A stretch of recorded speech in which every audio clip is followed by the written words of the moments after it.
होए माशाल्लाह, देख रहे हो, ये माशाल्लाह से अपने अच्छे खासे कलर में आ गए हैं। और ये जिंदा है, मर गया, ये पड़े भी गत्ता उठा लेता हूँ। मोस्टली वीडियोस में आपने देखा होगा 3 to 4 वीडियोस के अंदर मैं उठा लेता हूँ, लेकिन इस वीडियो में आप देखेंगे ना तकरीबन मेरे ख्याल से शायद 12 दिन के बाद उठा रहा हूँ। उसकी वजह बहुत ही सिंपल है कि चूज़े इस दफ़ा कम है, निकाल रहे हैं मुसलसल जो है ना, सीटियाँ बजा रहे हैं। ये बड़े बड़े दिख रहे हैं ना आपको, 5-6 लग रहा है सीटी बजाते हैं। किस तरह की आवाज़ आती है, ये देखें किस तरीके की आवाज़ आ रही है इनकी। वो देखो मुर्गा कैसे खा रहा है, वो अपना मुंह निकाल के ऊपर ट्रे में से कुछ खा रहा है। कितनी मेहनत कर रहा है ये दोनों जवान का बच्चा खाना खाने के लिए, जबकि इसके बिल्कुल नीचे दोनों फीट पड़ी हुई है। अस्सलामुअलैकुम and welcome back to another episode. आज की दोस्तों उम्मीद करते हैं आप सब लोग खैरियत से होंगे, फिट होंगे और आपकी अपनी ज़िंदगी में मसरूफ़ होंगे। तो भाई आज की जो ये वीडियो है ना, ये बेसिकली हमारी कल की वीडियो का एक पार्ट है। और जिनको नहीं पता वो कल की वीडियो देखें, उनको अंदाज़ा हो जाएगा, क्योंकि बेसिकली आज की वीडियो का हम कॉन्सेप्ट देते हैं। अगर कल की वीडियो देखी होगी तो आपको सारी बातें समझ में आ गई होंगी, लेकिन नहीं भी देखी तो चलें ऐसे ही आपको कॉन्सेप्ट दे देते हैं कि भाई अभी हमने जाना है एक काम से फैज़ के पास। फैज़ के बाद जाके वीडियो रिकॉर्ड करेंगे और उसके बाद जो है आगे की सेटिंग दिखाएंगे। कुछ चूज़े यहाँ से सेल आउट करने हैं और उसके अलावा जो ना घर पे कुछ थोड़ा मोटा काम है। नहीं, घर पे चूज़े सेल आउट नहीं करने आज, बल्कि 2 छोटे मोटे और काम है, वो इंशाल्लाह आपको दिखाएंगे। और वो सारी की सारी चीज़ें जो ना आज की इस वीडियो में होने वाली हैं। तो फैज़ के पास चलते हैं थोड़ी देर के अंदर, वो सारी चीज़ आपको दिखाते हैं। गर्मी बहुत ज़्यादा हो रही है, शदीद किस्म का हब्स हो रहा है बेसिकली आज जो हो रहा है ना। और क्या कहते हैं, ये देख रहे हो माशाल्लाह से हमारा खूबसूरत सा रैबिट का बच्चा, बहुत ज़्यादा शर्मीला, हद से ज़्यादा शर्मीला बच्चा हमारा एक यही है। ये वाला बहुत अच्छा है, इससे तो मेरी दोस्ती हो गई है, क्योंकि इसको मैं रोज़ पकड़ लेता हूँ थोड़ी सी देर के लिए। लेकिन वो जो है ना वो बहुत ज़्यादा शर्मीला और प्लस शार्प है, देख रहे हो ना। इसको हल्का सा इशारा लगेगा ये भाग जाएगा फ़ौरन से, और बहुत अलर्ट है। मुझे पर्सनली ये मेल लगता है और ये जो है ना फ़ीमेल लगती है। ये मेल इसलिए लगता है कि मेल जो होता है ना किसी पर भरोसा नहीं करता, फ़ीमेल जो होती है ना ये फिर भी भरोसे कर लेती हैं और ये थोड़ी सी नॉर्मल होती हैं। खैर ये मेरी अपनी एक रिसर्च है जो जानवरों पर वक्तन फ़वक्तन करता रहता हूँ, इसीलिए मैंने कहा आपको हल्का सा दिखा दें। खैर अभी उनके बच्चों का विज़िट कराएं आपको कि बच्चे कैसे चल रहे हैं, फिर आगे चलते हैं हम यहाँ से। बच्चों के कलर आ गए भाई माशाल्लाह से, दिखाऊँ मैं आपको ज़रा। ओए माशाल्लाह, देख रहे हो, ये माशाल्लाह से अपने अच्छे खासे कलर में आ गए हैं। और ये जिंदा है, मर गया। ये पड़े हुए भी ऐसे होते हैं ना कि मुझे लगता है कभी कभी वाकई में मर गए।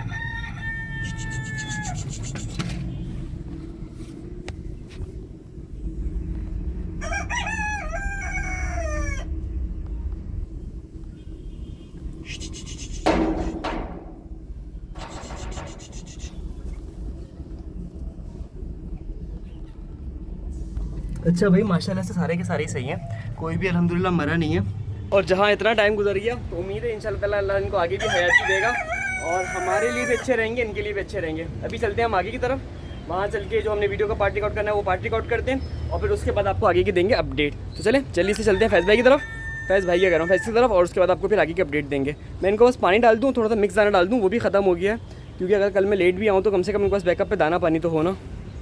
अच्छा भाई पानी डाल दिया इनको, और मिक्स दाना आप देख रहे हो कितना सारा डाला हुआ है। मिक्स दाना यार मैंने पर्सनली नोट किया है बहुत ज़्यादा अच्छा रहता है। अगर आपने रैबिट फार्मिंग करी है ना, मिक्स दाना ज़रूर दें, उसके बहुत सारे फ़ायदे हैं। देखिए मिक्स दाने में बहुत ज़्यादा ताकत होती है और उसके अलावा जानवर जो बनता है ना वो मिक्स दाने पे ही बनता है। इससे इनका पेट नहीं भरता, बस समझ लें कि गुजारा पेट भरता है, कोई ताकत वाकत नहीं मिलती है, बेसिकली फोक ही होता है। तो मिक्स दाना अगर आप यूज़ कर सकें ना तो कर लें, या फिर उससे अच्छा ऑप्शन है कि मिक्स दाना भी छोड़ के आप मल्टीपल जो ना सब्जियाँ इस्तेमाल करें, वो भी अच्छा होता है। ये नहीं कि लेकिन हम मल्टीपल सब्जियाँ खिलाने के लिए टाइम नहीं है हमारे पास इतना ज़्यादा। और ये जो सारे शॉपर दिख रहे हैं ना आपको, इन्होंने जमा किए हुए ये कल इसके अंदर थे, मैंने निकाल के इनको इधर कर दिया, पता लगे मैं कोई बच्चा मर ना जाए। और एक और फीमेल है वो वहाँ पे दोनों अपना हाउस बना रही है इस वाले घर के अंदर, देखते हैं कब बनाती है, क्या सिचुएशन बनती है। अभी निकलते हैं हम आगे की तरफ, ठीक है। अच्छा जी भाई, अब फैज़ से भी फ्री हो गए और वो जो हमारा फार्म हाउस वाला काम था ना वो भी निपट गया। अब अगला काम क्या है, हमारा टर्की के चीज़ें देख रहे हो कितने प्यारे हो गए माशाल्लाह से, कितने बड़े बड़े साइज़ में हो गए। अब अगला काम क्या है, अब अगला काम में सारी जगह को समेटना है। और यहाँ पे जो ये गत्ता हमने बिछाया था ना वो इस दफ़ा काफ़ी लंबा हो गया। उसकी वजह पता है क्या बनी, उसकी वजह ये बनी कि हमारे जो चूज़े हैं ना वो कम हो गए थे बेसिकली, तो इस चक्कर में इतनी ज़रूरत नहीं पड़ी। और हमारे टर्की की चीज़ें देखो किस तरह उड़ते हैं, आपको दिखाता हूँ। अभी नहीं उड़ रहा वरना जो ना अभी उड़ के चल रहे थे। तो अब हमने करना क्या है, जल्दी जल्दी से इस सारी जगह को समेटते हैं और फिर उसके बाद जो है ना यहाँ पे फिर क्या कहते हैं बुरादा बिछाते हैं और उसके बाद आपको आगे की अपडेट देते हैं। तो खैर जल्दी जल्दी से काम शुरू करते हैं आज का। और हमने सोचा था यार हर दफ़ा की तरह कि एक दफ़ा यहाँ पे पेंट करना है, करेंगे इंशाल्लाह किसी न किसी दिन तो करेंगे ही। लेकिन अभी जो है ना ये बस जो काम है ना मेन वो करते हैं, पहले हम सारे चूज़ों को समेट लेते हैं और उसके बाद आपको आगे की अपडेट देते हैं। चूज़े कह रहा हूँ सॉरी, सारा का सारा जो ये है ना गत्ता का छिलका इसको समेट लेते हैं, गत्ते का छिलका नहीं, गत्ते को समेट लेते हैं। अच्छा जी भाई, मुझसे तो ना बहुत सारे लोग एक ही सवाल करते हैं कि भाई गत्ता अगर हम बिछाते हैं या कागज़ हम बिछाते हैं तो उसको कितने दिनों बाद उठाएं। अच्छा, इसका तो ना कोई ऐसा फ़िक्स जवाब नहीं है जो मैं आपको दे सकूं। मैं हमेशा कहता हूं कि देखें, पता ही क्या है, आपने गत्ता उठाना है जब ज़रूरत महसूस हो। फॉर एग्ज़ाम्पल, नॉर्मली जब मेरे पास यहाँ पे 2000 चूज़े होते हैं तो मैं विदिन 3 to 4 डेज़ के अंदर गत्ता उठा लेता हूँ। मोस्टली वीडियोज़ में आपने देखा होगा 3 to 4 वीडियोज़ के अंदर मैं उठा लेता हूँ।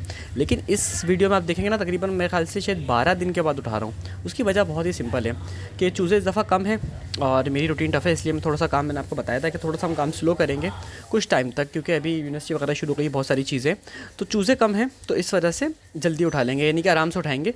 गत्ता कम गंदा हुआ, 12 दिन के अंदर भी गत्ता इस तरह का है कि मैं उसको मज़ीद 4-5 दिन छोड़ सकता था, लेकिन खैर उठाना तो था ही ना, तो मैंने उठा लिया। दूसरी चीज़ आप देख रहे हो ना, ये मैंने इस दफ़ा थोड़ी सी क्या कहते हैं मिसमैनेजमेंट करी कि मैंने चूज़ों को फीड पहले नहीं डाली, बाद में डाली। तो उसका इशू क्या हुआ कि जितनी भी नीचे फंगस वाली फीड थी ना, चूज़ों ने इसको खाना शुरू कर दिया। उसका नुकसान क्या होगा, हो सकता है किसी भी किस्म की कोई फंगस बैक्टीरिया चूज़े में आ जाए और फिर मोर्टेलिटी शुरू हो जाए, खुदा ना करे। लेकिन अल्हम्दुलिल्लाह ऐसा हुआ नहीं, अल्लाह ने बचत करी, काम हो गया। क्योंकि मैंने फिर पता है कितनी देर में, मुश्किल से जिसे कहते हैं 4 मिनट के अंदर मैंने ये सारा का सारा गत्ता उठा लिया। आप देख रहे हैं ना गत्तों के साइडों पे जो लाइन्स है, इसके अंदर बहुत सारा वो गिरा हुआ है, क्या नाम है उसका, क्या कहते हैं, फीड गिरी हुई है, जो बेचारी जब शुरू में हम डालते हैं तो चूज़ा गिरा देता है, तो वो बेसिकली फंगल वाली फीड हो जाती है। मॉइस्चर लगने की वजह से फीड थोड़ी नहीं बहुत ज़्यादा ख़राब हो जाती है।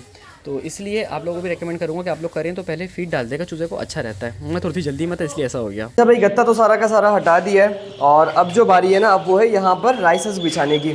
और अगर आपको आवाज़ आ रही हो तो हमारे टर्की देखे तो कैसी आवाज़ें निकाल रहे हैं, मुसलसल जो है ना सीटियाँ बजा रहे हैं। ये बड़े बड़े दिख रहे हैं ना आपको, 5-6 लग रहा है सीटी बजाते हैं। किस तरह की आवाज़ आती है ये देखें, किस तरीके की आवाज़ आ रही है इनकी। शायद आपको समझ में आ रही हो या नहीं हो रही हो, मैं आपको दिखाता हूँ कौन सा वाला बोल रहा है। इनमें भी पता नहीं कौन सा वाला बोल रहा है, लेकिन ये दोनों इस तरीके से आवाज़ निकालते हैं जिस तरह से सीटी बजा रहे हैं, तो बड़े खूबसूरत आवाज़ लगती है यार। खैर टर्की ज़्यादा अच्छे रहे हमारे, उनसे चूज़ों से तो अच्छे, चूज़े कह रहा हूँ सॉरी, हमारे जो तोते थे बेचारे सारे ही मारे गए एक एक करके।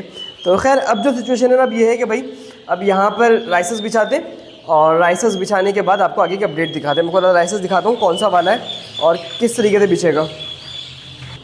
जिनको नहीं पता उनकी इन्फॉर्मेशन के लिए बता रहा हूँ कि राइसेस जो होता है वो चावल का छिलका होता है बेसिकली, और ये बिछाया जाता है ताकि जो ना हम लोग चूज़ों को हेल्प करें।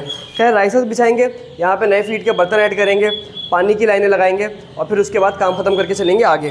जल्दी से बिछाता हूँ मैं, और एक ही बैग बिछा दूँगा, बस ज़्यादा नहीं बिछाऊँगा क्योंकि बहुत जल्द मैंने शिफ्ट करना है। यहाँ पे तो 2 बैग बिछने चाहिए असूलन, लेकिन अभी सिर्फ एक ही बैग बिछाऊँगा कि थोड़ा बहुत बस बैलेंस हो जाए यहाँ पर, ठीक है। अच्छा जी भाई, क्या कहते हैं, मैंने आपको बुरादे का बताया कि सिर्फ एक बैग ही डालूंगा क्योंकि मैंने चूज़े यहाँ से शिफ्ट करने या सेल करने, कुछ एक काम हो जाएगा, क्योंकि अभी ज़रूरत भी नहीं है। और सच बताऊँ ना, अभी फ़िलहाल काम चल जाएगा, इतना मैंने डाला है। राइसेस मुझसे भी लोग पूछते हैं कि यार राइसेस का क्या पड़ता है। भाई राइसेस बहुत मुनासिब रहता है, लकड़ी का बुरादा हमारी तरफ फ्री में मिलता है, बस उसको उठा के लाना होता है। लेकिन उसके बावजूद भी हम राइसेस यूज़ करते हैं। 500 रुपये का एक बैग पड़ता है, समझ लें 2 बैग भी लगे, 3 बैग भी लगे तो 1000-1500 रुपये का राइसेस लग गया एक दफ़ा में। लेकिन राइसेस की तो ना अपनी स्मेल बहुत कम होती है। लकड़ी का जो बुरादा होता है ना, अगर आप लोगों ने कभी नोट किया हो तो उसकी एक अपनी स्मेल होती है तेज़ सी, और जब उसमें बीटे वगैरह मिल जाएँ तो बड़ा मसला रहता है। और पानी के अंदर मैंने कुछ भी नहीं यार, अगेन थोड़े से विटामिन ऐड किए थे, कहेंगे तो इंशाल्लाह अगले वीडियो में दिखा दूंगा। पहले भी एक दफ़ा दिखा चुका हूँ, इस दफ़ा थोड़े से डिफरेंट विटामिन यूज़ करे मैंने, और अगर आप कहेंगे तो मैं तरीकाकार और वो जो उसका फॉर्मुलेशन है ना वो मैं दिखा दूंगा। बाकी कोर्स के अंदर हमने एक मेडिकेशन वाली वीडियो इंशाल्लाह ऐड करनी है, आज कल में ऐड हो जाएगी। ये सिर्फ उनके लिए है जिन्होंने कोर्स बाई किया हुआ है, कि इंपॉर्टेंट वीडियोज़ है जनरल मेडिकेशन के नाम से, क्योंकि बहुत सारे लोगों को मसला आता है मेडिसिन से रिलेटेड और फिर उनके दोनों अलग अलग इशूज़ आ रहे होते हैं। तो खैर ये कुछ छोटी छोटी सी चीज़ें थी जो मैंने कहा आप लोगों को ज़रा समझा भी दें, आपका आइडिया भी हो जाए कि किस तरीके से हम लोग काम करते हैं। चूज़ा बड़ा हो गया, शुरू के अंदर तो हम 8वें दिन ही, आप देख रहे हो ना चूज़ा बेचारा, उसकी टांगें ख़राब है, जो ब्राउन कलर का एक पड़ा हुआ है ना, तो चूज़े को वैसे तो हम 8वें दिन के अंदर ही वो कर देते हैं, क्या नाम है उसका, क्या कहते हैं, ये बर्तन रख देते हैं। लेकिन इस दफ़ा कुछ चीज़ें बहुत मिसमैनेज हुई और बहुत सारी चीज़, क्योंकि असल में देखिए जब मल्टीपल प्रोजेक्ट्स पर बंदा काम करता है ना, तो ये सारी चीज़ें ब्लेंडर्स तो होते हैं, लेकिन खैर है कोई इतना फ़र्क नहीं पड़ता। मेरा अपना काम है, मुझे पता है मैंने किस तरीके से समेटना है, किस तरीके से चलाना है और चीज़ों को मुनासिब रखना है। अब में से बहुत सारे लोग मुझसे पूछ रहे थे यार इस दफ़ा तो आप मिस्री की अपडेट ही नहीं दे रहे, तो उसका जवाब ये है कि भाई इंशाल्लाह अब से मिलना शुरू हो जाएगी। मैंने भी ये नोट किया कि मेरा चैनल काफ़ी हद तक बॉयलर ओरिएंटेड हो गया, तो वो मुझे भी अच्छा नहीं लग रहा, मज़ा नहीं आ रहा। तो इंशाल्लाह ताला आप लोग देखोगे ना कि ऐसा हम चीज़ों को मज़ीद बेटर करना शुरू कर देंगे और बेटर तरीके से आपको चीज़ें समझ में आना शुरू हो जाएंगी। तो यहाँ तक का तो पार्ट हो गया, फीड भी डाल दी, पानी भी डाल दिया, राइस भी डाल दिया, अब आगे की अपडेट देते हैं। अच्छा भाई, सारा का सारा काम एक तरफ हो गया है आज का, और अब जो जो है ना क्या कहते हैं अब सुकून हो गया, क्योंकि पहले आपने देखा था ना बहुत ज़्यादा गंद महसूस हो रहा था, जिसका सबसे बड़ा मसला सारा ये हुआ कि ना अजीब करके ना एक टेंशन सी हो रही थी। अभी कम से कम थोड़ा सा सुकून हो गया जगह के ऊपर, और चूज़े भी इंशाल्लाह ताला तकरीबन 5 से 6 दिन के अंदर मैं शिफ्टिंग शुरू कर दूंगा दूसरी जगह के ऊपर। जब चूज़े शिफ्ट हो जाएंगे तो उसके बाद कहानी आगे चलेगी थोड़ी सी बेहतर तरीके से। तो यहाँ तक का तो अल्हम्दुलिल्लाह काम अभी तक हो गया है। तो अभी चलते हैं दूसरी तरफ, और मैंने कुछ बाहर का भी सामान समेटना है, बहुत ज़्यादा गंदा हो रहा है यार यहाँ की भी सफाई वफाई निपटानी है, क्योंकि टाइम ही नहीं मिल रहा था। वो तो आज नसीब अच्छा रहा कि हमारी यूनिवर्सिटी ऑफ रहा, तो हम घूमने भी निकल गए और दूसरे छोटे मोटे काम थे वो भी निपटा लिए। बस जल्दी से अभी आखिरी का काम करते हैं और अंडे वाली मुर्गियों को फीड डाल के फिर आज की इस वीडियो कर देते हैं हम एंड, ठीक है।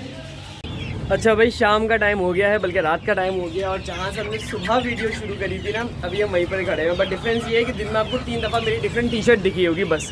तो वापसी वहीं पर ही है, और अभी यहाँ का दाना पानी करना है और कुछ चीज़ें दिखानी थी मैंने आपको सेल करने के बाद। तो कुछ मुर्गियाँ मेरे पास अवेलेबल हैं जो मैंने अभी काउंट करी है। मैं काउंट तो वैसे मैंने नहीं करी, लेकिन मैं आपको दिखा देता हूँ कौन कौन सी अवेलेबल हैं। जैसे कि मैं आपको दिखाऊँ, ये वाला केज है ना, हाँ, इस मुर्गी को अगर हम साइड पे भी करते हैं थोड़ी वीक है, तो यहाँ पर एक मुर्गी है, यहाँ पे 2-3 मुर्गियाँ हैं। उस हिसाब से अगर मैं आपको दिखाऊँ तो यहाँ पर भी कुछ मुर्गियाँ हैं। ये 2 मुर्गे हैं, ये खाल से, हाँ ये 2 मुर्गे हैं, इसके पीछे एक वाइट कलर की मुर्गी भी है। तो अभी कुछ मुर्गियाँ अवेलेबल हैं भी, और ज़्यादातर मुर्गियाँ सेल आउट हो चुकी हैं। खैर, दाना पानी करते हैं, उसके बाद आपको बची कुछ मुर्गियों का एक अंदाज़ा दे देते हैं कितनी बची हुई हैं, ताकि जब मैं दाना डालूंगा तो सारी की सारी नीचे उड़ कर आ जाएंगी। हो सकता है कुछ ऊपर छुप के बैठी हुई हो और मेरे दाना डालने का वेट कर रही हूँ। जैसे ये मुर्गा छुप के बैठा हुआ है, और ये मुर्गा इसलिए छुप के बैठा हुआ है तो यहाँ पे एक हमारा शेर खान घूम रहा है, जिससे वो डरा हुआ है, वो बेसिकली वहाँ पर अंदर है। अभी मैं दाना डालूंगा तो आपको शेर खान भी दिखाता हूँ कि कौन है हमारा शेर खान, जिससे ये छुप के बैठा हुआ है। तो चलिए भाई जल्दी से दाना डालते हैं और उसके बाद मैं आपको देना चीज़ों का आइडिया देता हूँ, सही है।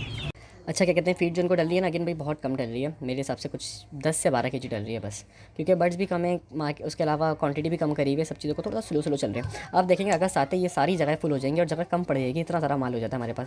अभी गर्मी है ना, तो थोड़ा सा हम स्लो अपने हिसाब से भी चलते हैं, तो मुनासिब भी रहता है बर्ड्स के हिसाब से, और ओवरऑल चीज़ें भी अच्छी हैं। इंशाल्लाह इसको फुल करना है, बस थोड़ा टाइम का मसला चल रहा है, उनको फिर फुल करके इंशाल्लाह फिर आपको देना अच्छे से दिखाएंगे। लेकिन माशाल्लाह से चूज़ों की हेल्थ एकदम परफेक्ट हुई है, काफ़ी दिनों से एक भी मोर्टेलिटी नहीं हुई माशाल्लाह से, यहाँ पे बहुत बेहतरीन जिसे कहते हैं अच्छा चल रहा है हिसाब किताब। अच्छा भाई, दाना डाल दिया है इनको, और मुर्गियाँ मैंने काउंट ही करी, क्योंकि यार थक गए आज। आपको पता है कहाँ पे नहीं गए, यानी कि आज पहले फार्म हाउस गए और फार्म हाउस से भी अच्छी खासी थकान हो गई। इसके बाद जाहिर सी बात है वो वाला काम किया, क्या कहते हैं, क्रेट वाला काम किया, सॉरी गत्ते वाला काम किया, और उसके बाद अब यहाँ पर आ गए। और ये वो मुर्गा है जिसकी वजह से सारे के सारे ऊपर छुप के बैठे हुए। एक आध दिन में सॉरी एक आध दिन में इस मुर्गे को हम देखिए कहीं ना कहीं सेल आउट कर देंगे, तो यहाँ पर एक नया मुर्गा इस जैसा खड़ा हुआ होगा।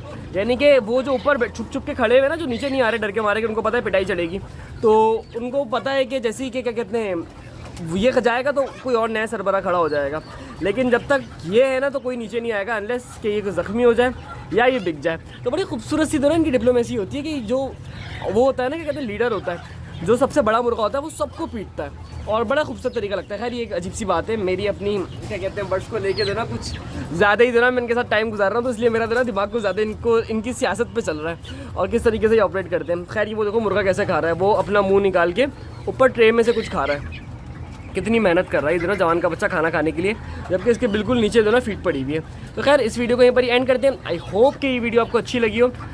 अगर वीडियो अच्छी लगी तो वीडियो को लाइक कर देगा। साथ साथ अगर आप हमारी क्या कहते हैं पोल्ट्री फार्मिंग हमसे सीखना चाहते हैं तो हमारा कोर्स भी बाय कर सकते हैं, जिसकी फीस है 2500 रुपीज़, जिसमें हमने बहुत सारी चीज़ें फार्मिंग से रिलेटेड गाइड करी हुई है। एक पेड कंसल्टेशन है उन लोगों के लिए जो लोग फार्मिंग कर रहे हैं या करना चाह रहे हैं, तो दोनों सिचुएशन में हमारी कंसल्टेशन आपके लिए हेल्पफुल होगी। तो मिलते हैं कल के एपिसोड में, अपना ख्याल रखेगा, तब तक के लिए अल्लाह हाफिज़।